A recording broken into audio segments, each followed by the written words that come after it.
నమస్తే, మీరు చూస్తుంది సుమన్ టీవీ. నేను మీ కీర్తి. ఫిబ్రవరి నెలలో ద్వాదశ రాశుల వారికి ఎలాంటి ఫలితాలు ఇవ్వబోతుంది మనకు తెలియజేయడానికి మనతో పాటు ప్రముఖ ఆస్ట్రాలజర్ గోరుగుంట్ల సురేష్ బాబు గారు ఉన్నారు. నమస్తే సార్. కీర్తి గారు నమస్కారం అండి. నమస్కారం. సో ఫిబ్రవరి మంత్ ద్వాదశ రాశుల వారికి ఎలా ఉండబోతుందో మనం తెలుసుకుంటున్నాం కదా. సో స్టార్టింగ్ ఏదైనా మంత్రంతో కానీ లేదంటే ఒక మంచి మాటతో కానీ స్టార్ట్ చేద్దామండి. మనకి మంచి మాటతో స్టార్ట్ చేయాలి కాబట్టి ఫిబ్రవరి మంతే చాలా మంచి మంత్ అండి వాళ్ళు. ఎందుకంటే మాఘమాసం స్టార్ట్ అవుతుంది. మాఘమాసం అనగానే మనకి చాలా మూవీ పాటల్లో వాటిలో మాఘమాసం వచ్చేసింది, ఇప్పుడు మాఘమాసం మంచి రోజులు వచ్చాయి, పెళ్లి ఇప్పుడు చేసుకుంటామా, ఈ టైపు పాటలన్నీ వచ్చేసి ఉంటాయి. మాఘమాసం అనగానే మనకి ఉత్తరాయణం స్టార్ట్ అయిపోతుందండి. సంక్రాంతితో ఉత్తరాయణం స్టార్ట్ అవుతుంది. ఆ ఉత్తరాయణమే మంచిది. అందులోని మాఘమాసంలో మనకి అన్ని పెళ్లిళ్ళు, విగ్రహాల ప్రతిష్టలు, తర్వాత ఉపనయనాలు, నామకరణాలు, తర్వాత గృహప్రవేశాలు, వీటన్నిటికి సంబంధించిన మంచి ముహూర్తం స్టార్ట్ అయిపోయింది. ఇప్పటిదాకా మనం ఫెస్టివల్స్ అన్ని ఇంట్లో జరుపుకుంటాం. మీకు శ్రావణ మాసం కానివ్వండి, కార్తీక మాసం కానివ్వండి, మనం జరుపుకుంటాం. ఇక నుంచి జరుపుకునే పండగ అంతా బయటికి జరుపుకుంటాం అనమాట. ఉత్సవాలు జరుపుకుంటాం, తిరునాళ్ళు జరుపుకుంటాం అనమాట. అందుకని ఈ మాసం అనేదే మంచి హడావుడిగా యాక్టివేట్ చేయాల్సిన మంత్. ఎన్నో పెళ్ళిళ్ళు ఉంటాయి. అందులో ఈసారి వచ్చే మాఘమాసం చాలా చాలా ఉత్తమం. అయితే ఫిబ్రవరి మంత్ బిగినింగ్ నుంచే మాఘమాసం ఉంటుంది. ఆల్మోస్ట్ ఎండ్ నుంచి మాఘమాసం ఎండ్ అవుతుంది అనమాట. ఫిబ్రవరికి ఉన్న విశిష్టత అది మనం చెప్పుకోవాలన్నమాట. రైట్. సో ముందుగా మేషరాశి గురించి తెలుసుకుందామండి. సో మనకి రాశి ఫలాలకి ఎందుకు అవసరం, ఓకే, ఇది మనకి మహర్షులు ఎందుకు ఇచ్చిన ఉద్దేశం ఏంటో మనం తెలుసుకుంటే మనకు చాలా ఈజీగా ఉంటుంది. ఫస్ట్ మనకి ఏదైనా కానీ పని సాధించాలి అంటే ధర్మార్థ కామ పురుషార్థాలు అంటారు అనమాట. చతుర్థ పురుషార్థాలు 4 ఉంటాయి అనమాట. ఏంటంటే ధర్మము, అర్థము, కామము, మోక్షము. మనం పుట్టిన దగ్గర నుంచి లాస్ట్ వరకు వీటితోనే మనం అసోసియేట్ అయి ఉంటాం. మన హిందువులే కాదండి, భూమి మీద పుట్టిన ప్రతి ఒక్కళ్ళు, ప్రతి కంట్రీ ఇవే వాళ్ళు చేయాల్సిన పనులు. వీటిని మనిషి సాధించాల్సిన రిసోర్సెస్, అర్థాలు, గెయిన్స్ అని అనుకోవచ్చు అనమాట. ఇవి సాధించేటప్పుడు 2 రకాల అప్రోచ్. ఒకటి మనం బాధపడుతూ, క్షోభపడుతూ, లైఫ్ అంతా ఇంతేనా తిట్టుకుంటూ ఒక నరకం అని ఫీల్ అవుతూ చేసుకునేది. రెండోది శోభాయమానంగా మనం చక్కగా బ్లిస్ఫుల్గా ఉండి వేరే వాళ్ళని బ్లిస్ఫుల్గా చేసి చక్కగా ఉత్సాహంగా జీవితాన్ని జరుపుకోవటం మన ఫ్యామిలీ మెంబర్స్ అంతా ఏది. అయితే మనకి ఇక్కడ జ్యోతిష శాస్త్రం యూజ్ అవుతుంది. ఏ టైంలో ఎలాంటి మనకు అనుకూల పరిస్థితుల్లోనే, ఎలాంటి ప్రతికూల పరిస్థితుల్లోనే మనకి క్లీన్గా జ్యోతిష శాస్త్రంలో మహర్షులు చెప్పారు. అదే జ్యోతిష శాస్త్రం. Light, it's throws the light, ముందుకు రాబోయే వాటి గురించి అనమాట. దీన్ని వాడుకొని చక్కగా మనకి ఆది శంకరాచార్యులు చెప్పినట్లుగా వివేక వైరాగ్యాలు కలిగి ఉండాలి. అంటే విజ్డమ్, ఎప్పుడు ఏ పని చేయాలో తెలుసుకొని ఉండాలి, బరబరని వెళ్ళిపోవటం కాదు. అలానే ఏది మనం చేయకుండా ఉండాలో కూడా నేర్చుకోవాలండి. ఏదైతే మనకి ఇబ్బంది పెడుతుందో దాన్ని తీసి అవతల వేయటం అనేది వైరాగ్యం అంటే అనమాట. ఇలా మనుషులు చక్కగా హ్యాపీగా ఉండాలనే ఉద్దేశంతో మహర్షులు ఇచ్చిన జ్ఞానాన్ని శాస్త్రపరంగా యాజ్ ఇట్ ఈజ్గా మీ ముఖంగా లేకుంటే సుమన్ టీవీ వెన్యూ ప్రకారంగా మనం షేర్ చేసుకున్నామండి. అందులో మాఘమాసం ఎంతో ఉత్సాహకరమైన మంత్, ఎంతో ఏమంటారు ఉత్తరాయణంలో స్టార్ట్ చాలా దివ్యకరమైన మాసంలో ఈ 12 రాశుల వరకు ఎలా ఉందో మనం చూద్దాం. ఇది అన్నిటి కేసెస్. ఇందులో వచ్చేసి మనం మేషరాశి కనుక చూసుకుంటే ఇది అశ్విని 1, 2, 3, 4 పాదాలు, కృతిక 1, భరణి 1, 2, 3, 4 పాదాలు, కృతిక ఫస్ట్ పాదం. ఇవన్నీ మనకి మేషరాశిలో ఉంటాయి అనమాట. అయితే గ్రహ స్థితిని కనుక చూసుకుంటే సూర్యుడి యొక్క సంచారం 12వ తారీఖు ఫిబ్రవరి కుంభరాశిలోకి వెళ్తున్నారు. అదే కుంభరాశిలోకి బుధుడు కూడా 11న వెళ్తున్నారండి.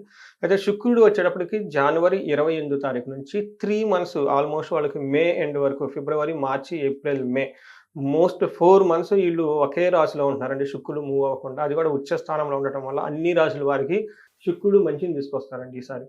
అంతేకాకుండా కుజుడు రెట్రోగేట్లో మనకి మిథున రాశిలోకి వెళ్తూ ఉన్నారండి. ఇది జనవరి 21st నుంచి, వాళ్ళు కూడా ఏప్రిల్ 2 months వరకు, ఫిబ్రవరి, మార్చి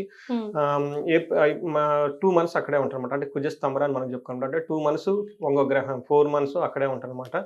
ఈ చేంజెస్ అన్ని ఈ ఫిబ్రవరి నుంచి మనకి చోటు చేసుకుంటున్నాయి అనమాట. ఏ లెటర్స్ కూడా వస్తాయో ఒకసారి చెప్తారా? లెటర్స్ కనుక చూసుకుంటే చూ, చే, చో, లా, లీ, లు, ఏ, లా, లో, ఆ, ఈ అక్షరాలు మోరార్లెస్ ఇదే సౌండ్తో ఉన్న అక్షరాలు కలిగిన పేర్లంతా కూడా మేషరాశి వస్తారని మనం గమనించుకోవాలి.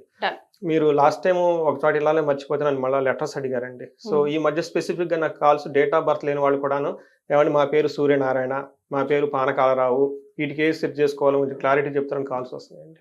సో అది క్రెడిట్ మీకే వస్తుంది, ఎందుకంటే మీరు స్పెసిఫిక్ గా అడుగుతున్నారు ఏ లెటర్స్ వాళ్ళకి కావాలి. అంటే అందరి దగ్గర బహుశా పాత కాలంలో అందరి దగ్గర నోటిఫై ఉండవు కదా, అట్లీస్ట్ లెటర్స్ చెప్తే కొంచెం హెల్ప్ అవుతుందని కనెక్ట్ అవుతారు కదండి. అవునండి, అట్లీస్ట్ వాళ్ళకి శాస్త్రాలు 70% వరకు కరెక్ట్ గా యాక్యురేట్ అవుతుంది. సో అది మీరు స్పెసిఫిక్ గా అడిగి చెప్తున్నందుకు ధన్యవాదాలు మీకు కూడా. థ్యాంక్ యూ అండి. సో మనకి సూక్ష్మ గోచారం, లఘు గోచారం అనే కాన్సెప్ట్ లో అండి ఎలా చెప్తారంటే, న్యూస్ లో హెడ్ లైన్స్ లైన్స్ లాగా వెరీ సమరీగా ఇమ్మీడియట్గా మనం తెలుసుకోవచ్చు అనమాట. ఇందు ప్రకారం మనకి ఎలా ఉంటుందంటేనండి, ఈ మేషరాశి వాళ్ళకి ఫస్ట్ 15 డేస్ క్రియాఫలం, ధనలాభం, అశేష సౌఖ్యం, అర్ధ ప్రాప్తి అని చెప్తారనమాట. అంటే ఓవరాల్గా చూసుకుంటే వీళ్ళకి ధనం విషయంలో అలా నష్టం ఉండదు, లాభం ఉండదు. కానీ వీళ్ళైతే లాభం వచ్చే విధంగా అనుకూలంగా ఉంటుంది. ఏదైనా గనుక పని చేస్తే చక్కగా అందులో మంచి రిజల్ట్ ఉండే అవకాశం ఎక్కువగా ఉంటుంది. శేష సౌఖ్యం ఓవరాల్‌గా ఈ రాశి వాళ్ళకి ఫస్ట్ 15 డేస్ చాలా కంఫర్టబుల్‌గా, సౌఖ్యంగా ఉంటుందని తెలుసుకోవాలి. అయితే సూర్యుడు మారిన తన గనుక చూసుకుంటే తర్వాత ఈ సూర్యుడు మార్పు వల్ల వీళ్ళకి మంచి జరగదు, చెడు జరగదు. ఉన్నది యాజ్ టీజ్‌గా పోతూ ఉంటుంది. కానీ ధనం విషయంలోనే కొంచెం బాగా అధికం ధనం వచ్చే అవకాశం ఎక్కువగా ఉంది. బట్ ఎలాంటి విషయాలు ఎలాంటి చోటు చేసుకోదు. వీళ్ళకి శుక్రుడు గాని వీళ్ళంతగా వేద ఉండి వాళ్ళు ఉండటం వల్ల అవి ఇవ్వాల్సిన సంపూర్ణ ఫలితాన్ని ఇవ్వవు. అది చెడు గాని, మంచి గాని. ఉన్నది ఉన్నట్టుగా ఉండి ఒక తటస్థంగా ఉండే మాసం ఫిబ్రవరి మంత్ అని మనం మేషరాశి వాళ్ళకి చెప్పుకోవాలన్నమాట. ఓకే. ఇప్పుడు మనం గ్రహం వైజ్ గనుక చూసుకుంటే సూర్యుడు వీళ్ళకి తటస్థమైన రిజల్ట్ ఇస్తాడు. యాక్చువల్‌గా సూర్యుడు వీళ్ళకి చాలా 11th హౌస్‌లో ఉండి మంచి రిజల్ట్ ఇవ్వాలి. ఎలాంటి రిజల్ట్స్ ఇస్తారంటేనండి, అర్ధచ్చ స్వకులాచోరః మనకి సంస్కృతంలో చెప్తారండి మహర్షులంతా.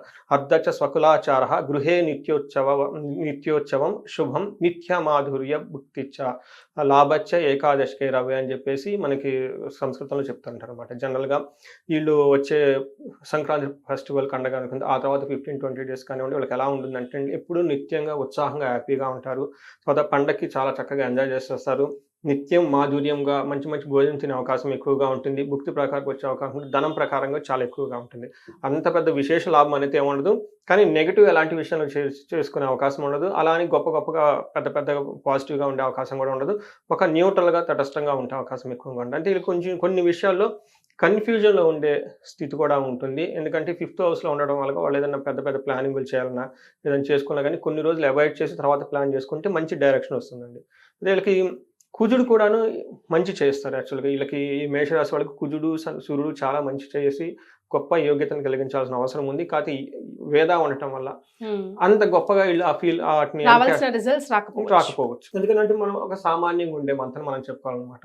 సో వీళ్ళు కుజుడికి ఎలా అంటే విత్త లాభం, సదా ఆరోగ్యం, ఇష్ట సిద్ధి, సుఖావహ, వస్త్రలాభో, ధన ప్రాప్తి, తృతీయ స్థానకే కుజి అని మహర్షులు చెప్తారు. దీంట్లో ఏమవుతుందంటే జనరల్‌గా వీళ్ళకి ధనలాభం రావాలి, మంచి ఆరోగ్యం ఉండాలి, కోరుకున్న వస్తువులను పొందే అవకాశం ఎక్కువగా ఉంటుంది, వస్త్రలాభం ఉంటుంది. ఎవరైనా గనక బంగారు వస్తువులు కొనుక్కోవాలి, జ్యువెలరీ లాంటివి కొనుక్కుంటే ఇది చాలా మంచిదని చెప్పుకోవాలి.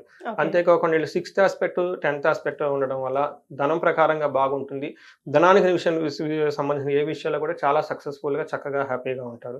అంతేకాకుండా 10th హౌస్‌లో ఉండటం వల్ల ప్రొఫెషన్‌లో కానివ్వండి, బిజినెస్‌లో కానివ్వండి చక్కగా లాభాలు వచ్చే అవకాశం ఎక్కువగా ఉంది. సో ఇది కుజుడు వీళ్ళకి చాలా చక్కగా మంచి చేస్తున్నారని చెప్పుకోవాలన్నమాట. అయితే శుక్రుడు కూడాను కొన్ని విషయాల్లో వీళ్ళకి సరిగా సపోర్ట్ చేయక ఇబ్బంది పడే అవకాశం ఎక్కువగా ఉంది. కానీ వేద వల్ల అవి కూడాను వీళ్ళకి అప్లై అవ్వవు. సో ఈ మాసంలో వీళ్ళకున్న వెరీ ఇంట్రెస్టింగ్ థింగ్ ఏంటంటేనండి, మంచి బాగా జరగాలి, అది సరిగా జరగదు. చెడు కూడా జరగాలి, అది కూడా జరగదు. అంటే ఒక సామాన్యంగా ఉండే మంత్రం మనం చెప్పుకోవాలన్నమాట. సో వీళ్ళు చక్కగా మాదిరిగా త్రుటిలో వచ్చిన అదృష్టాన్ని పోగొట్టుకున్నట్టు విధంగా గానీ ఉంటుంది. అందువల్ల వీళ్ళు ఎక్కువగా పెద్ద అట్లా బాధపడే ఉండదు, అలానే ఫుల్ ఎంజాయ్ చేస్తే ఉండదు, సామాన్యంగా ఉంటుందని మనం చెప్పుకోవాలి. అయితే వీళ్ళకి సహజంగా కొన్ని విషయాలు జాగ్రత్తగా ఉంటే ఏమంటది, ఒకటేమంటారంటే మనకి శస్త్రచోడ, ఓకే, చోర భయ, అతి క్లేశ మహాద్ భయం, ఓకే, కృషి సర్వ విజ్ఞాం చ ద్వాదశికే భృగో గతి అని మనకి సంస్కృతంలో చెప్తారు. వీళ్ళకి ఏంటంటే ఆయుధాల వల్ల పీడ, తర్వాత ఎక్కడన్నా చోర భయం, వీళ్ళకి సంబంధించిన వస్తువులు ఎవరైనా దొంగతనం చేయటం కానీ, భయపడటం, ఏదైనా కానీ పని కనుక చేస్తే పనిలో ఆటంకాలు వచ్చి పనిలో వచ్చి ఆగిపోయే అవకాశం ఎక్కువగా ఉంది. అయితే ఇవి వీళ్ళకి అంత ఎక్స్పీరియన్స్ అవ్వరు, చాలా తక్కువ మైల్డ్ స్టేజ్లో ఉండే అవకాశం ఎక్కువగా ఉంది. కొంచెం వీళ్ళకి హెల్త్ విషయంలో కొంచెం కాంప్లికేటెడ్గా ఉండి వాళ్ళకి చెప్పుకోలేని పరిస్థితుల్లో ప్లేస్లలో కొంచెం హెల్త్ కాంప్లికేషన్స్ వచ్చి ఇబ్బంది పడే అవకాశం ఎక్కువగా ఉంటుంది వీళ్ళకి. అది మనకి గ్రహాలు బట్టి, స్థితిని బట్టి ఉన్న పొజిషన్. నక్షత్రాలను బట్టి ఇప్పుడు తెలుసుకుందామండి. మీరు అడిగిన విధంగా నక్షత్రం ప్రకారం చూసుకుంటే అశ్విని, భరణి, కృతిక 3 నక్షత్రాలు ఇందులో ఉంటాయండి. ఫస్ట్ అశ్విని నక్షత్రం వాళ్ళకి కనుక చూసుకుంటే 3 విషయాల్లో ఛాలెంజింగ్గా ఉంటుంది, 2 విషయాల్లో చాలా పాజిటివ్గా ఉంటుంది. ఫస్ట్ ఎక్కడ పాజిటివ్గా ఉంటుందంటే వీళ్ళకి ఈ మంత్లో లాస్ట్ 10 డేస్ బాగా లాభప్రదంగా ఉంటుంది. ఏదైనా పని కనుక చేస్తే చక్కగా కలిసి వస్తుంది. అంతేకాకుండా వీళ్ళు పరవాసము ఉన్న ప్లేస్ను వదిలిపెట్టేసి కొంచెం వేరే ప్లేస్లో ఉండే అవకాశం ఎక్కువగా ఉంటుంది. లాంగ్ ట్రావెల్ చేసే అవకాశం ఎక్కువగా ఉంటుంది.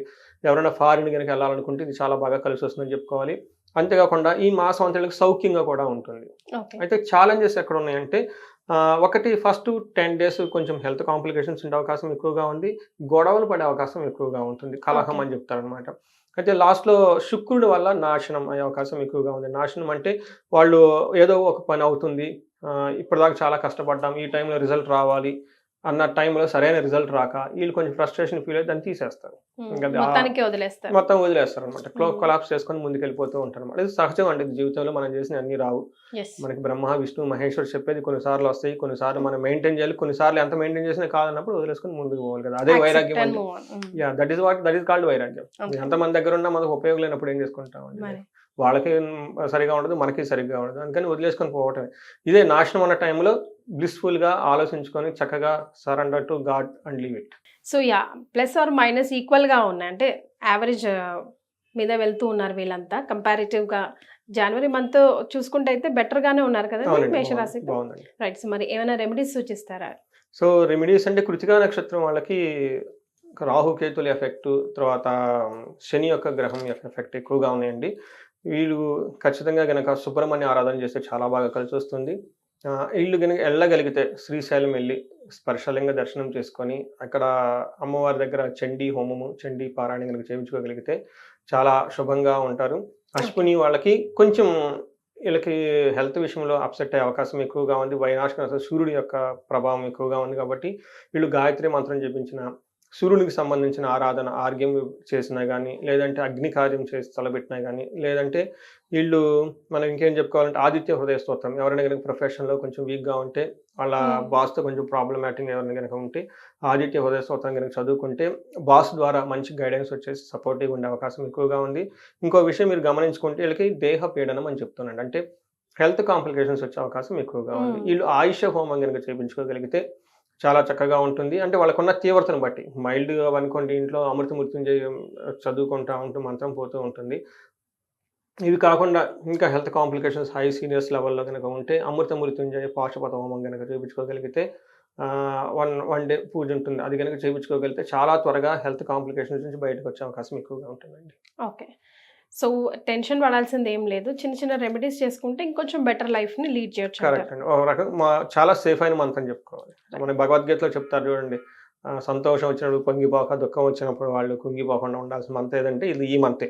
వీళ్ళకి పెద్ద సంతోషం పడేది ఏమీ ఉండదు. అలా అని కొంచెం ఏమంటారు ప్రాబ్లమ్స్ వచ్చి కుంగిపోయాల్సిన మంతం కూడా కాదు. చాలా స్థితంగా, స్థిమితంగా ఉండే మాసం అని చెప్పుకోవాలి. సో, ఈ ఫెస్టివల్ మంత్‌ని చక్కగా మాఘమాసం కాబట్టి పెళ్ళిళ్ళు, ఫంక్షన్స్ అన్నీ అటెండ్ అయితే కుటుంబ సమేతంగా ఫ్యామిలీ మధ్య బాండింగ్ కూడా చక్కగా ఉంటుంది. హ్యాపీగా ఉంటారు.